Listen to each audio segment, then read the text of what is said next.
There is a crack in everything, that's how the light gets in. Leonard Cohen. Chapter 10, Morning in a Stolen World. Zeng woke up to someone screaming. Not battle scream. Chicken scream. A very offended, very alive, extremely loud chicken. He flinched awake so hard that Bite nearly went airborne. Bite made a startled blurp of sound, all fur and claws, landed with 4 neat paws on Zeng's sternum, then immediately puffed up and bared tiny perfect teeth in the general direction of threat, which in this case was a fat hen attempting to assert dominance on Terrace 7 at sunrise.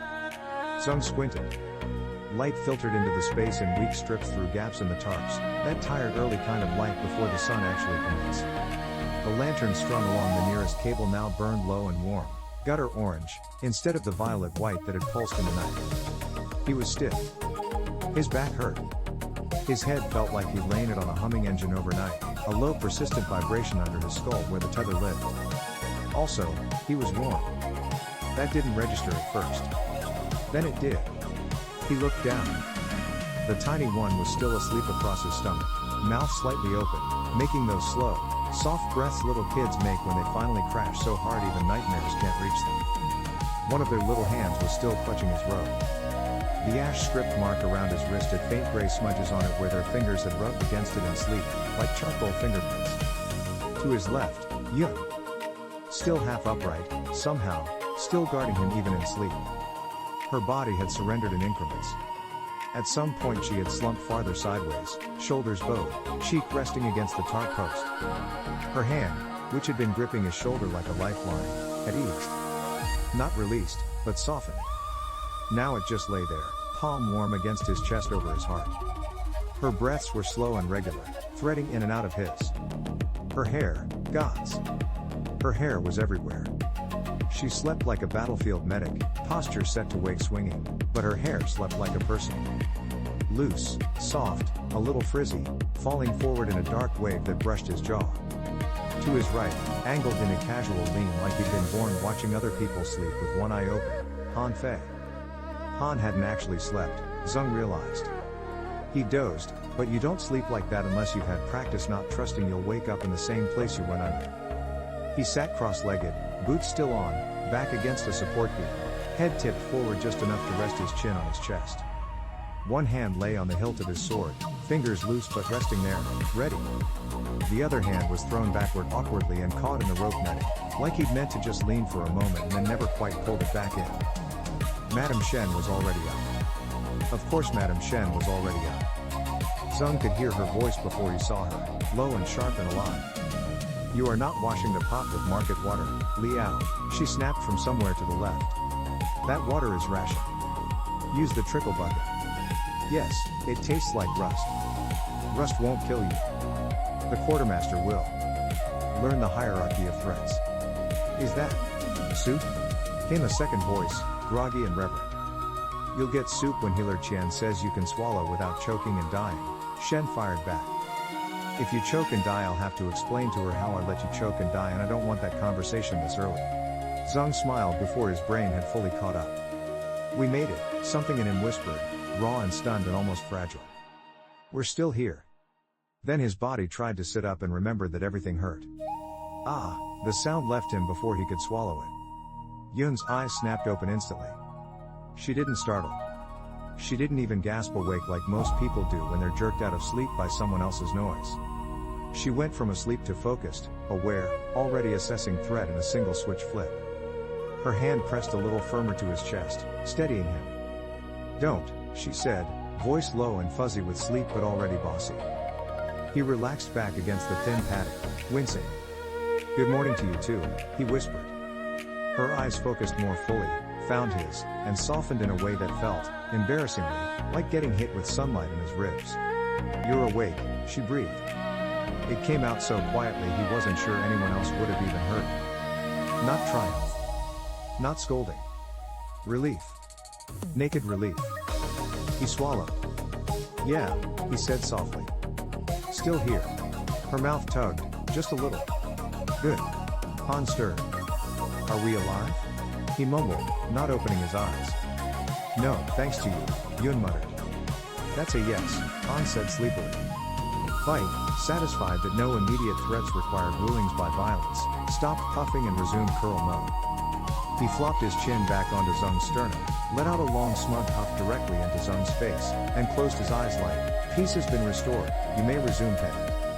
Zeng lifted one shaky hand, found Bite's fur, and scratched weakly behind his ear. "You're insufferable," he whispered. Bite flicked an ear and leaned in harder like, "Correct." 1 beat. 2. The air was cool and tasted faintly like metal and old incense. Past Terrace 7, the larger sky market had woken into a different kind of noise than the night. More structure. Less whispers. Voices calling in practice shouts, lantern oil. Rope splice, 8 coppers. Fish stew, hot, hot, hot. The groan and creak of load-bearing cables being tightened and checked. The hiss and clatter of somebody hammering metal somewhere not far away. And under it, now that he was awake and his head wasn't full of collapse, Zeng could feel something else. The market had taken Tianling into its rhythm. He could feel where Tianling's heartbeat met the market's, like stitching. There was resistance, sure. Curiosity. A little territorial bristle from the market hands whose platform was now full of refugees and chickens and noise. But the binding was there. Contract Fox hadn't lied. He felt Tianling, still tethered to him. But now he also felt the market touching the tether. Not trying to take it. Reinforcing it. Holding tension off him. He almost cried from simple gratitude. Yun watched his face, and you could tell she caught that something in him loosened. Her shoulders finally dropped 1 finger's worth. "You need food," she said. "I need a new spine," he rasped. "That too," she said. Han cracked one eye. "Healer Qian," he announced hoarsely, "I have an urgent and life-threatening concern." Yun didn't look away from Zeng. "If it's about soup, I'll hit you." Han shut his eye again. "Never mind, my concern has resolved," he said. Zeng choked a laugh. Madame Shen strode into their little corner of tarp and rope then, carrying a chipped clay bowl in one hand and brandishing a wooden spoon like a baton. "Good," she said briskly, like she'd personally scheduled his consciousness. "You're awake. Qian, water. Han, move so he can sit. Bite, don't bite me. Child," she addressed the tiny one, who had stirred and was now awake and staring at her with huge unblinking eyes. "If you hiss at me, I'll hiss back louder. Everyone understand their role? Good. Eat." She thrust the bowl at Zeng. It smelled like rice boiled in broth with something earthy and savory, mushroom, maybe, and a hint of ginger. It wasn't pretty. It wasn't complicated. But it was hot. Zeng blinked. "You, how? We're not animals," Shen snapped, offended. "We're not going to wake up in a stolen market in the ribs of a broken heaven with nothing in our stomachs. We have pride. We have dried shiitake. We have garlic. We make soup." Han, eyes still closed, whispered reverently, "Bless you. I didn't ask for your prayers," Shen said. "I asked you to move." Han peeled himself up with a groan and scooted to the side so Zeng could sit more upright against the tarp post. Every muscle in Zeng's body complained like a union. He managed it anyway with Yun's help on one side and Shen's terrifying practical efficiency on the other.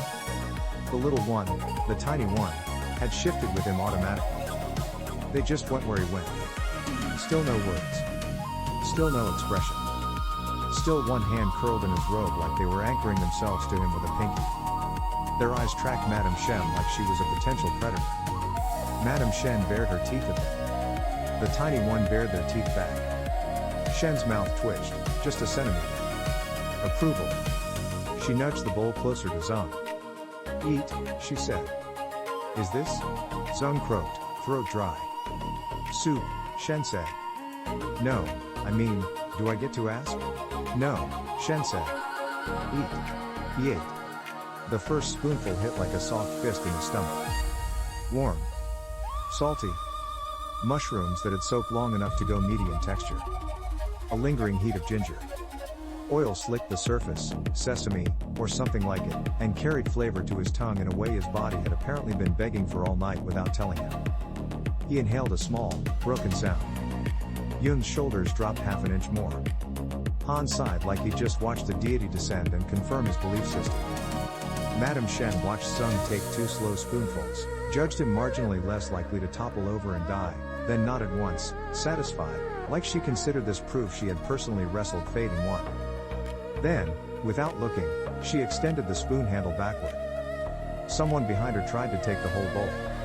Shen swatted their hand lightning fast with a sharp smack. Ow. You're not him, she said without turning. I'm hungry. You didn't steal the sky, Shen snapped. Wait your turn. Han wheezed. Zeng choked, coughed, then laughed, then coughed more because laughing hurt, which made Yun thump his back gently and mutter, don't do that then, even though her eyes were smiling. The tiny one leaned forward, very, very slowly, and poked the bowl with one extended finger. They looked up at Zeng, solemn. Share, they whispered. Zeng blinked. Oh. He felt something in his chest do a stupid, painful little flip. Yeah, he whispered. We'll share. Madame Shen made a satisfied noise. Good, she said. He's not selfish. I was going to be disappointed if the boy who yelled at heaven turned out stingy with soup. Boy? Han said faintly. Auntie Shen, he's older than me. Shen turned her head toward Han, expression flat and unimpressed. No, he isn't, she said. Han opened his mouth. Closed it. Yun smirked, openly. Zeng took another spoonful of soup just so he could hide his smile in it. The market was fully awake now, and with waking came attention. You can't drop an entire illegal village into a black market sanctuary in the middle of an ongoing divine fracture without people talking. Word rolled over Terrace 7 and out along the supporting gangways like heat. Zeng could feel eyes on them, market hands pretending to work while very obviously checking the newcomers, smugglers leaning on railings with bowls in hand, slipping breakfast and measuring what it would mean to be on the same platform as the anomaly. Two older women with scarred knuckles and traders' eyes quietly watching Madame Shen's organization like they were already calculating trade potential. A wiry man with a shaved head and layered rope bracelets crouched near the ladder down, pretending to fix a frayed knot while definitely staring at Yun like someone had just told him this healer was now market protected. He could also feel the other kind of attention. The Ghost Walker's kind. Quiet. Focused. Larger than a single body. Morning Face hadn't come up onto Terrace 7. Neither had Red Throat. Contract Fox was nowhere in direct line of sight. But the promise burned faintly on his wrist, and every so often, like a slow blink, he felt a brush of awareness. Still here? Still breathing? Still counted? He answered without words. Still here. Still breathing. Still counted. Each time he did, the brush eased. For now, they were content to watch. For now. Zeng blew gently on the soup. His hands had stopped shaking enough to use the spoon without spilling. Okay, he said softly, low enough that only Yun and Han could clearly hear him over the murmur of the market. We need a plan. Yun snorted. We need you to not fall on your face. Step 1 of plan, Han said, nodding. Zeng swallowed another mouthful. The broth was doing miracles on his throat. He could feel his brain actually coming online. After that, he said. The core said the patch isn't done. Contract Fox said we just painted a target on me. Morning Face said other villages are being rolled. Red Throat said hunters will come for the spark first, not the hearth. Which means, they'll come for you, Yun said flatly.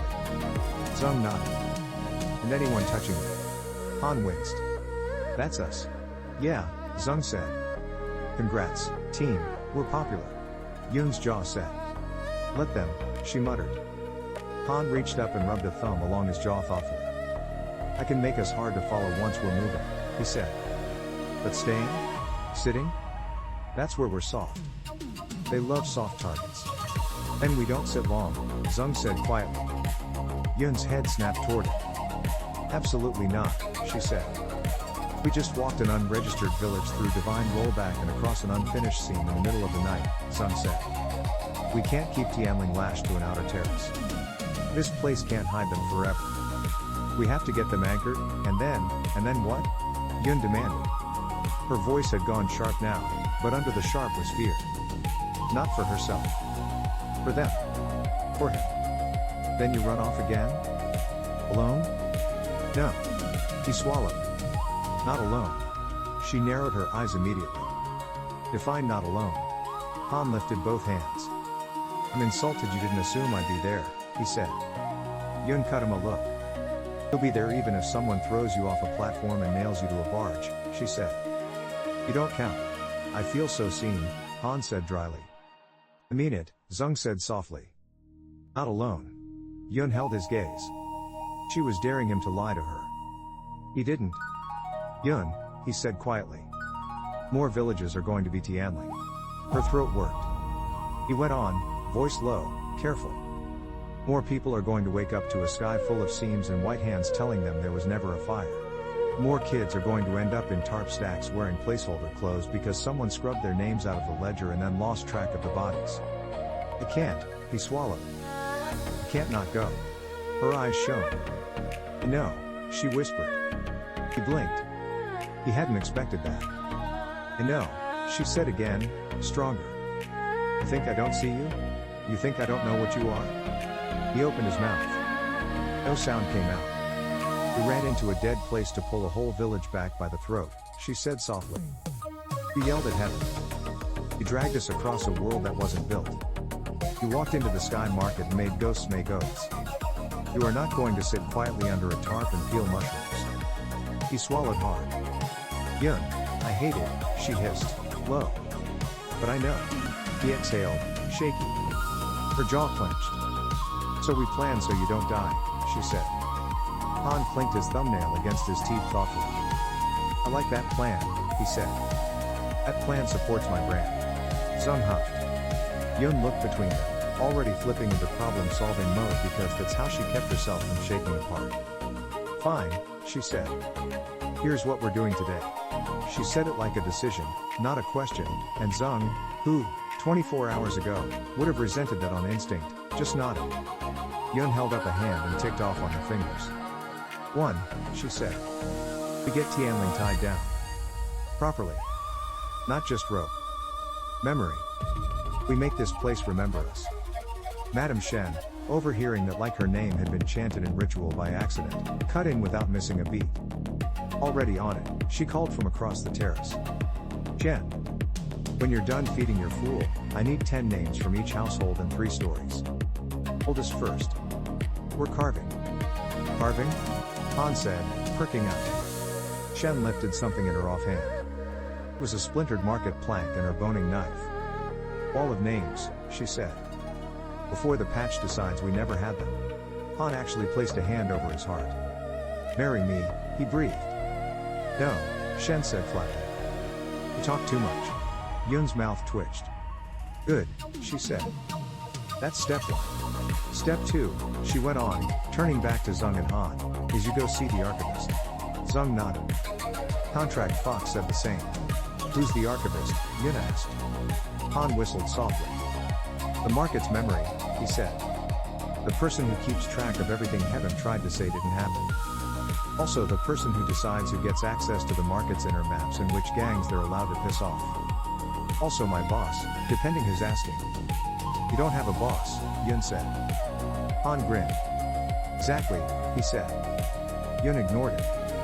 You go, she said to Zeng. You ask what she knows about where the patch is moving next. You ask where the seams are weak, where rollback is about to hit. You ask where there are still people to grab.